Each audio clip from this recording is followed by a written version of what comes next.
অবশেষে প্রশাসনের হস্তক্ষেপে পিতৃ-মাতৃহীন অসহায় নির্যাতিতা নাবালিকা ঠাঁই হল নিরাপদ আশ্রয় নিবাসে।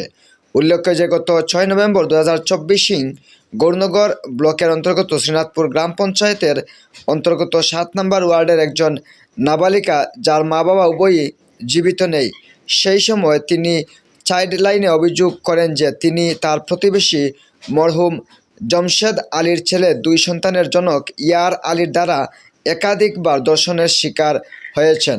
6 মাসের অন্তঃসত্ত্বা হয়ে পড়েছেন। কিন্তু অভিযুক্ত ইয়ার আলী তাকে বিয়ে করবে বলে প্রতিশ্রুতি দিলেও পরে প্রত্যাখ্যান করে।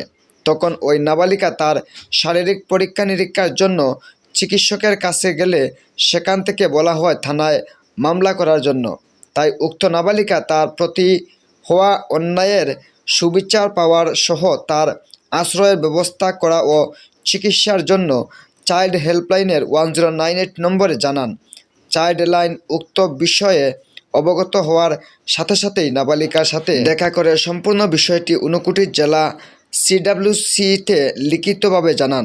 CWC উক্ত বিষয়ে ইরাইন থানায় কথা বলেন এবং 7 নভেম্বর নাবালিকার মাধ্যমে লিখিত অভিযোগ দায়ের করানোর সাথে সাথেই মামলা রেজিস্ট্রি করা হয়, যার নম্বর ইরাইন থানা 79/2024 তারিখ 7 December 2024 under section 376/2 N 448/417 IPC 6 of POCSO act এবং ইয়ার আলীকে গ্রেফতার করা হয়।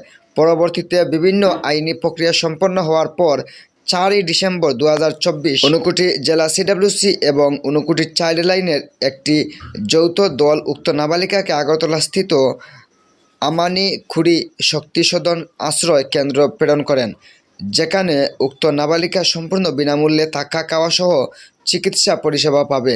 এই ধরনের একটি অসহায় ও নির্যাতনের শিকার নাবালিকার সাহায্যে ঊনকোটি জেলা চাইল্ড হেল্পলাইন সহ দ্রুততার সাথে প্রশাসনের সক্রিয় ভূমিকায় স্বাভাবিকভাবেই কৈলাসহরের সচেতন মহল অত্যন্ত খুশি।